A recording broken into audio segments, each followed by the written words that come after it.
What's going on YouTube? So today we got a 12 Pro Max and we're going to swap out the Wi-Fi antenna. I'll just first of all say that a lot of Wi-Fi issues, so it depends on what kind you have. Generally, if the Wi-Fi is just grayed out, that's a board level issue. Essentially, you can just skip this whole video. Changing the antenna is not going to do a thing. If it's just searching or if it's really weak, then I would, then you can certainly give this a shot. Wi-Fi antennas aren't terribly expensive. I'm going to walk you through basically everything. And I'm also going to show you how to do this without damaging the screen. All the tools for everything are going to be in the description below. I think I have an Amazon store that you can get everything through and more. But I use a iFixit Jimmy, and I use 99% isopropyl alcohol.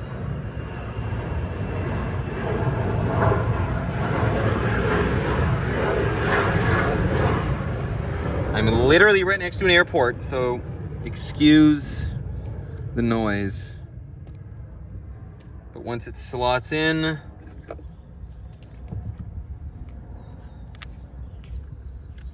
have my little dropper bottle.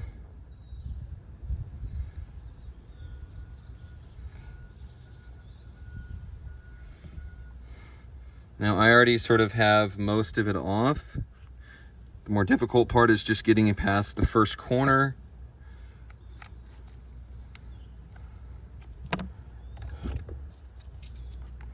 Now you want to be very careful not to open the screen too far. We have our flex cable on the left, and the absolute last thing that you want to do is damage your screen or your ear speaker proximity sensor flex, because that does have Face ID functionality attached to it.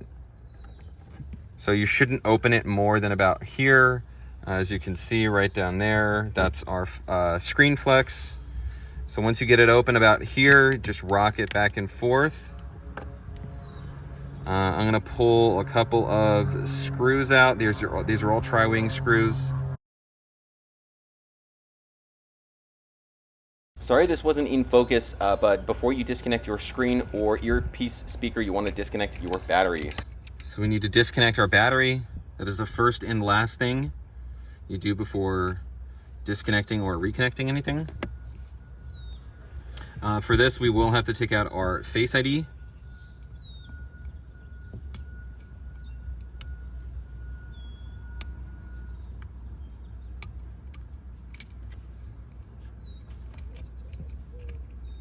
Now, depending on how long this repair takes, it's not a bad idea to put this in a baggie of some sort. Just make sure it doesn't get covered with dust, because if that happens, well, you're kind of out of luck.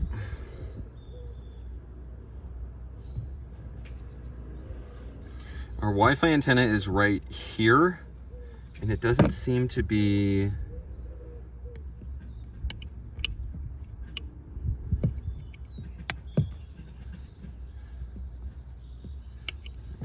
damaged or defective or anything. Now, the annoying part is this is a board out repair. So we're gonna have to take out the battery. We're gonna have to take out, I won't have to take out the camera, but I'm going to, because it's pretty easy. Yeah, and then we have a 5G antenna that runs along here. And yeah, there's a trick I'll show you in a little bit how to basically not tear it or damage it. But yeah, I start pretty much all of my battery replacements by trying to remove as many components so we can pull these tabs out. If they tear, check out this video. We then come in with our tweezers. We come in with our isopropyl alcohol. The technique that I have is we get it started.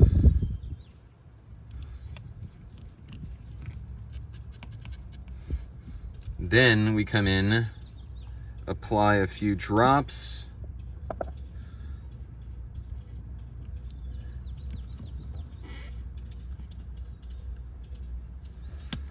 If anyone is wondering, isopropyl alcohol will not damage the battery. It will not damage the phone. As long as you're using 91 or 99, 70% is not good enough.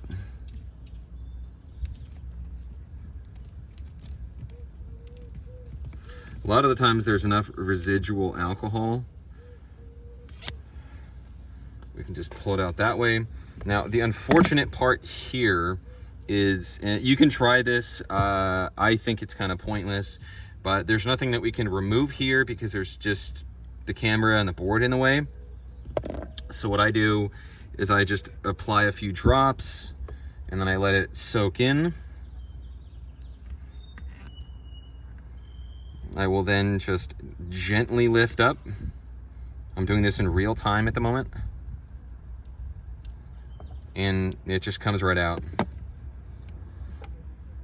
All right, next we have 1, 2, 3, 4, and 5 tri-wing screws.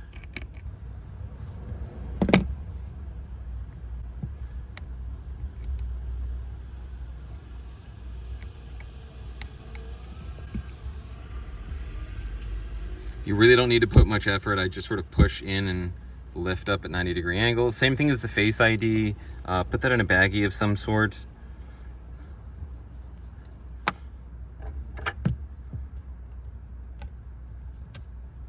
And there's this little piece of tape. I just throw it out. We then have these 3 screws and then the 5G antenna. We have these little spacers. So, first of all, if you've got this far and you think, hell no, I do mailings. Second, I also buy iPhones. Working, broken, whatever. Even if it looks like this, I'm still interested. Link in the description. Let's make a deal. So we can see water got in at some point. Right there, right there. But I don't see it anywhere over here or on the connector, but I could be wrong. We'll find out once we take the board out. Now, here's my little trick. Apple, in their infinite wisdom, they put a piece of tape over this, and it's really not that much effort. So what you want to do is fit this in just like that. There's really no effort. You're just cutting that little piece of tape. There's nothing there that you're accidentally going to tear. I mean, if you're using something like this, don't use a razor blade. There also is a little bit of adhesive here. Either heat it up or just gently nudge this out of place. Now for all of the flex cables, 1, 2, 3, 4, 5, 6, 7, 8, 9. Woo! Thanks, Apple.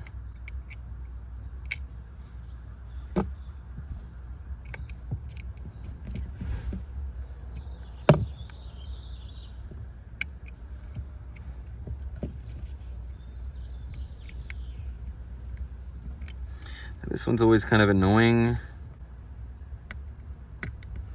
There we go.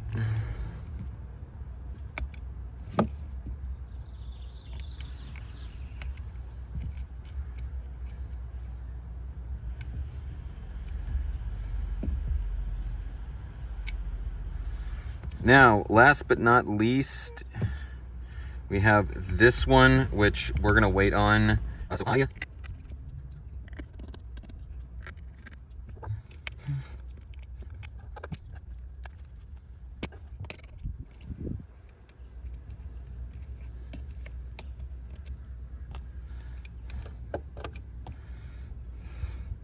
Take our board. Now we need, this is one of the only times I'm ever going to suggest using metal. Be very gentle. I'll zoom in here.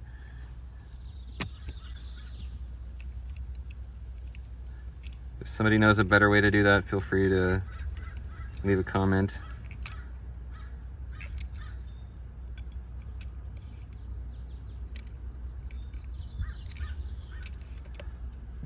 And bam, there we go. So back to our antenna. See, I find this very odd. So The antenna is this one right here. So we have a couple of screws to get to, and then some adhesive here and here. We're going to heat up the back of the phone for that. But as to the water that's in here, maybe that caused it, maybe it didn't, but I don't see any sort of evidence. So who the hell knows why? The other annoying thing about it is that it connected in his office where I am right now, but I guess it doesn't connect at home. So I find that one to be kind of weird. A lot of the times from a diagnostic point of view, it's so much easier when it's black and white, you know, like, oh, the connector was undone, you know, just snap it in place and then test it. Sometimes that happens. A lot of the times it doesn't.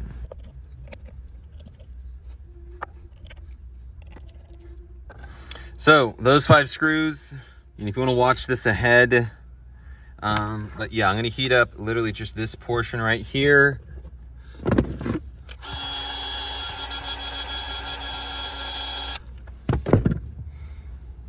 It's kind of hot to the touch. Make sure to use plastic or nylon tools, as you do not want to accidentally scratch the underside of the paint. That wouldn't be good.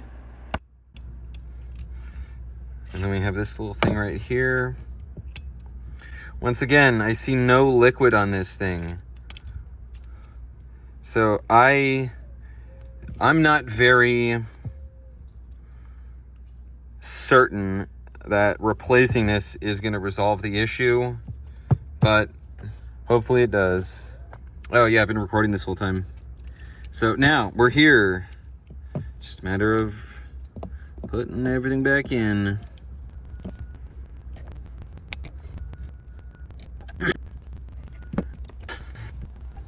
All right, the board. This is probably the more annoying part because we have all of these flex cables in place. These two right here are going to be the more difficult ones because you need to get, just like that, you need to get this antenna to the right, then lift up. Make sure this doesn't get pinched underneath. All right, that's in place. Now we will take that, and bam. Yep, and as I said, I totally did this out of order. Okay, now we take these stupid little spacers, which they got rid of in the 13s and 14s. Okay, so I like to sort of wiggle it back and forth, just make sure that, A, we don't have any screws. Sometimes if the board won't sit right because it's sitting on top of one of these posts, one of these 3 posts, wiggle it back and forth. That should position it in place.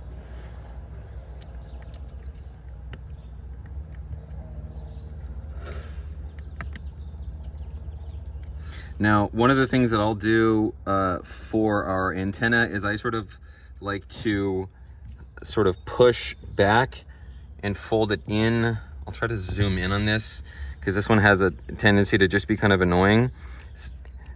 So doing that makes it so that it sort of folds in place because it's a bit of a stiffer flex cable.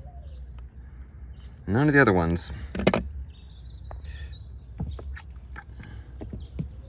We're gonna wait on this one for a little bit because they have a tendency to disconnect themselves almost immediately.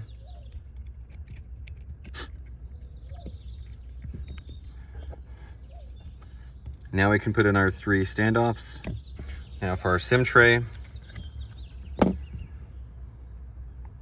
Make sure you don't have any dust or debris on the inside of your camera. We're good. Then we can come in. On wider flex cables, I don't press dead center as you can accidentally damage them. I press one side and then the other. There is a bit of a fitment issue. So this flap right here goes underneath this post right here. So it'll look something like this. You come in at an angle, and then once that's there,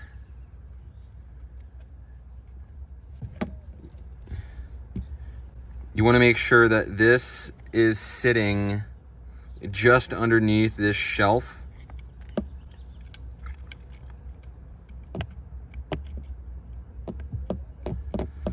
If you orient the battery this way and then put on the adhesive, your phone will explode.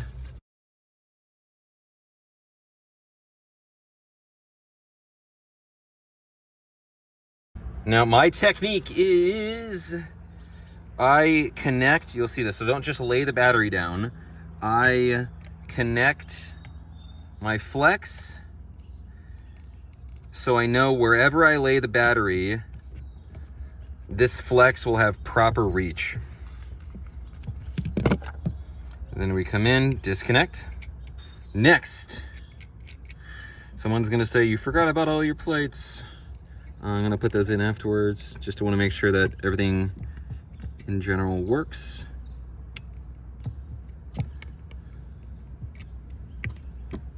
All right. So according to the customer, prior to the repair, his phone would not create or connect to a hotspot. And then after this video, when I returned it to him, it did. So I guess that was a success. And it works. Like I said, the problem is that I don't actually know. I mean, like the customer says, it's connecting right now, but it doesn't connect to his house. So, I mean, essentially we just need to wait. I mean, the fact that it's even pulling up a lot of these, a lot of the times the Wi-Fi issues that I see are where it's just searching, you know, it's essentially just thinking the whole time, and then nothing ever really shows up. I've seen that just because the cable was disconnected. I've also seen it where the back was so badly cracked, it like just tore the flex somehow. So the fact that you even have Wi-Fi network showing up is generally a good thing. And I'm gonna put on all my plates. So at this point, there's really not a whole lot else to do. So I'm gonna mention a couple of things just in case you skip the rest of this. But obviously we're gonna put in all of our plates. Loose screws have a habit of getting caught in one of a couple of places. Generally they're where magnets hang out. So our ear speaker, our Taptic engine, our loudspeaker, and then this isn't a magnet, but your your perimeter gasket. Sometimes screws can get stuck there, and then you go to close your screen and then you damage the screen. So don't do that. I mean, I've also seen it where a screw gets stuck here and then it punctures your, I was about to call it FaceTime. I've also seen it where a screw gets stuck here and then it basically punctures or tears or damages your Face ID. So yeah, don't do that either. Last but not least, we're gonna connect this. Once this little dude is in place, it'll keep enough pressure on it. Don't know why they designed it that way. All right, so now that that's done, we're going to make sure this is flat. Crunch, crunch.